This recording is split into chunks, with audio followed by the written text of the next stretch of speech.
This first one's from TheEradicator. I hadn't watched his videos in a while until we watched one recently, and I probably should have been watching them because I think this one's going to be a really good discussion topic. Something for you guys in the YouTube comments when you're watching, as well as people on Twitch right now, is Star Citizen 1.0. What could be the minimum viable product? That's what it's supposed to be. He says minimal viable product. Maybe this is some meme or something, but it seems like a good discussion topic point thing. So let's see. Server meshing is the last key piece because that will allow us to have a truly massively populated universe of players as well as AI, and having servers that dynamically scale up and down to take care of the processing needs of that. And so from our standpoint, in terms of what we would think is the experience when you guys can this sit is him in talking and about play Road the to game Release day after 4 day years ago, and not worry about it getting wiped, not worrying about, oh, I'm going to do something for a day or two and there's no point because they're going to reset the system. When we get to full persistence and server meshing, that's our marker. And sure, after that, we've got planets to do and star systems, and we're going to have continual feature development. But this is an online live game, and so for us, we don't have a particular viewpoint in terms of, oh, that's it. This is where we finish it, and we don't do any more work. It's like literally, we kind of view, as long as you guys want to live in this universe, every 3 months, we're giving you a build, and here you are, and here's a bit more, and here's a bit more, and here's a bit more. And when we get to the full persistence and server meshing, I think at that point, that's when we're not going to be resetting the servers. It's when it will be an ongoing, living, breathing game. We know that's not true. It was literally said by Benoit. After PES, that doesn't mean that we won't. After server meshing, most likely the same case. There's still the idea of the actual economy being put in the game, which will likely come after that. So maybe it comes with server meshing. I doubt it. But what he said in 2018, 2019, I can't remember which year that was what he thought it would be at the time. It's obviously a little bit different right now, but that doesn't mean that it's like completely off base either.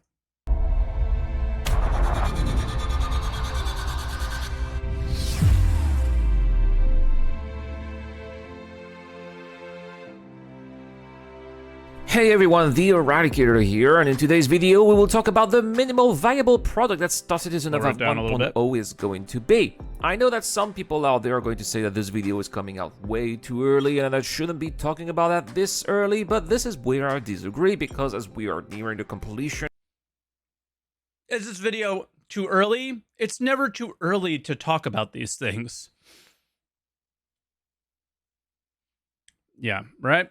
So thank you, Spark. But the idea of it's too early to talk about something in Star Citizen, if that was true about anything, we should just not speak about anything because nothing's coming on time. Everything is, it's year 10. Like, this is stupid, right? To even have a comment like that. But why not have the discussion? I don't think that there is a yes or not. It's just, why not? Who cares? Might as well. Of the last two remaining pillars of the game that are Star Citizen 3.18's persistent. There are more pillars than just these two which things. Will bring full persistence to the game, and Star Citizen 4.0's server meshing, which will allow the binding of several servers into a single instance and smooth transition from server to server, allowing for the introduction of new star systems. We are now starting to hear from the mouth of top senior developers the word beta. Which, of course, has a whole different meaning than the... Do not bait beta. Do not fall. Like, this is the perfect example. I'm not calling you stupid, Erad, but this is the perfect example of the stupidity of this community. All of us, myself included, hear those things and instantly think that that might mean that it's somewhere around the corner. It's not. It's not even close. There's a million things they need to do before beta. Just look at the game for 5 seconds. Like, come on. Don't bait this thing to your community. That's silly. The whole alpha stage that we're in, as alpha is all about bringing in new features, while beta is about polishing them. What this means is that it is very likely that by now Cloud Imperial Games have already pinpointed the core features that they want to get done and then polished in an upcoming beta phase post-Alpha 4.0 for them to then officially release Star Citizen in a 1.0 version that would be its minimal viable product that would then of course be extended with additional content and features, just like for example what we've seen with No Man's Skies, or also what Chris said in CitizenCon 2018 as we could hear in the introduction. It was 2018, okay. I mean, it's just think World of Warcraft. They do expansions, they add to the game, so on and so forth, right? So, what could this minimal viable product be made of then? Well, first, I think that it would have to include a stable version of all of the tech that will be required for it to exist, including the incoming persistent eternity streaming and server meshing, as Chris said in 2018 back then, and whatever new thing they make up in the next 6 months. Looking forward to that one. Always been the plan ever since. I think that the key here is really stability, as the last thing that they will want to do post-launch is a full wipe that will erase the player's progression.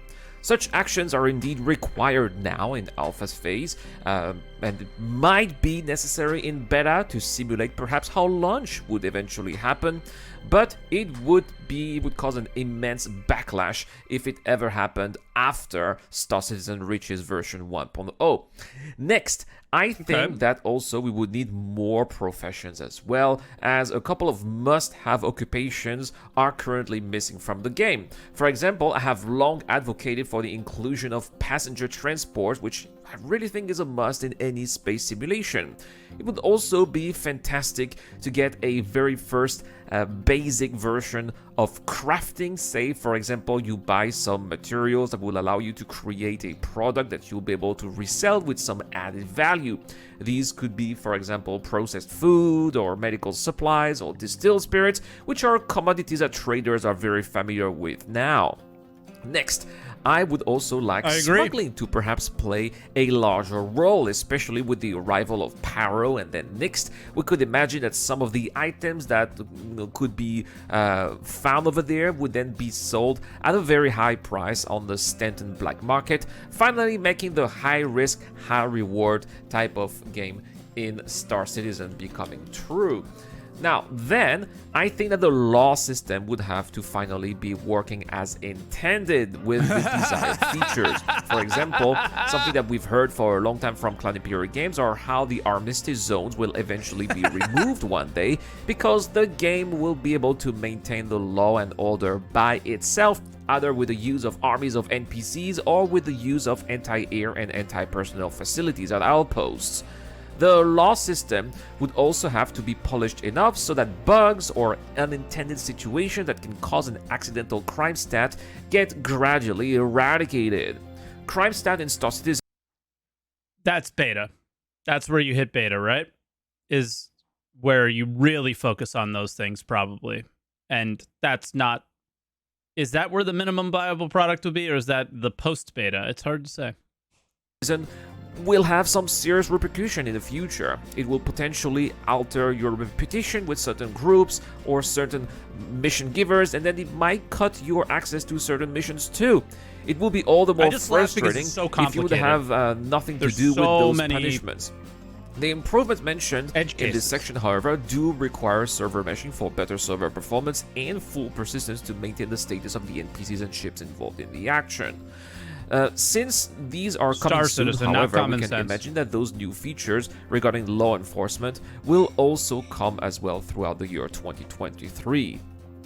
Last, I think that we need a proper interface and intuitive game interactions, which is not really the case right now, but we do know that this is something that Cloud Imperial Games are working on, for example, for Squadron 42, and that eventually it will benefit the persistent universe as well. The original interface in Star Citizen was built in Flash, but has been gradually replaced with Building Blocks, which is their in-house interface system developed by Cloud Imperial Games for the game.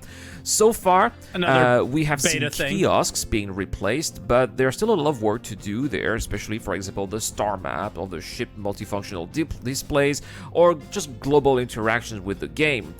We've seen in the recent episode of Inside Star Citizen the direction that it looks like Cloud Imperium Games are going to be taking to completely revolutionize how we will interact with the universe, and I think that it definitely looks like a step forward compared to what we have today. It's debatable. But anyway, guys, that is all like for this video, and this is what I think is going to be needed here for us to have a minimal viable product for Star Citizen, which eventually will become Star Citizen 1.0. I definitely think that we're much closer to that point than ever, but it's still going to take some time and definitely at least a couple of years. At least it's wonderful to see that we can hear devs pretty now quiet starting during this gradually so more far and more for to a talk reason. about beta, just like Todd Peppy did again one more time in the last episode of Inside Star Citizen. But let me know in the comment section down below, guys, how do you guys envision the minimal viable product? What do you guys think about it? Well, if you answer the question and subscribe to the channel, well, you can get to win an Envil Centurion with LTI. Also, feel free to join our Discord channel.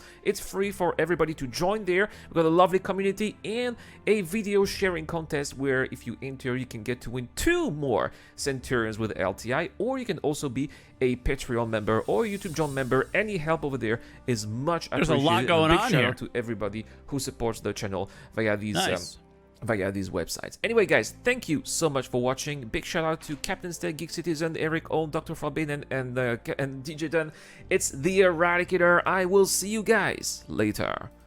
All right, well, thank you, Erad. And the reason I stayed fairly quiet during that is nobody ever mentions what is actually needed for a game like this to be good.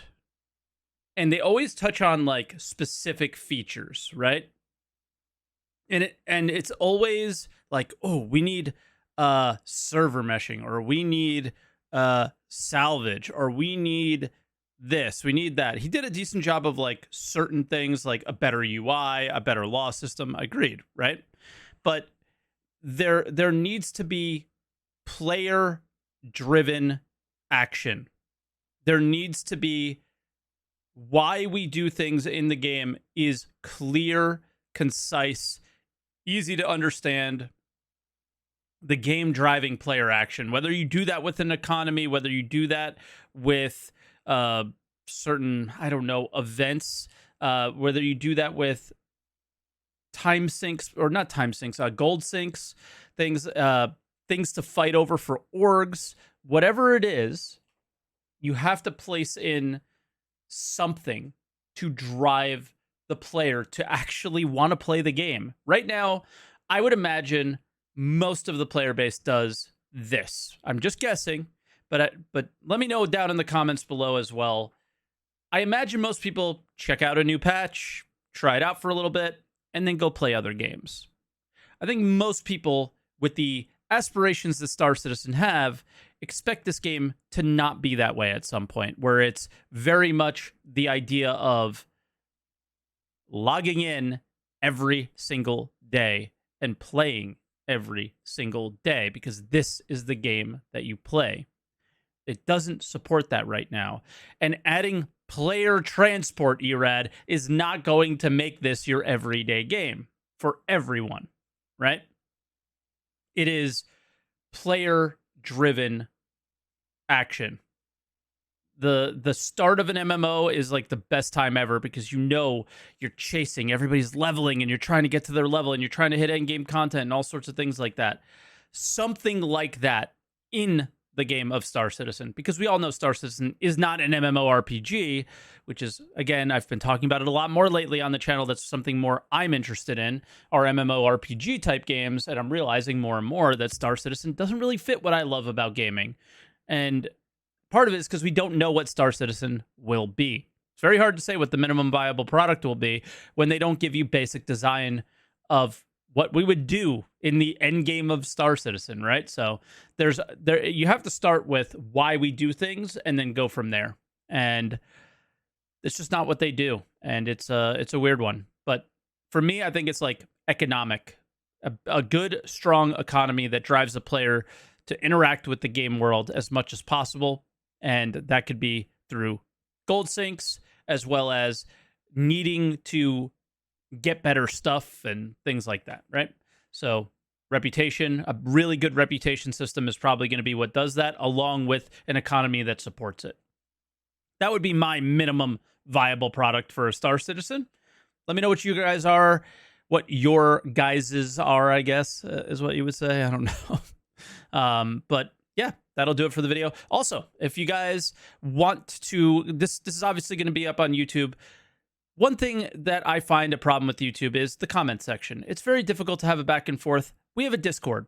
Pop in the Discord. Talk about the subjects that we talk about in these videos each day. Discord.gg/SaltEMike. Check it out. Stop by.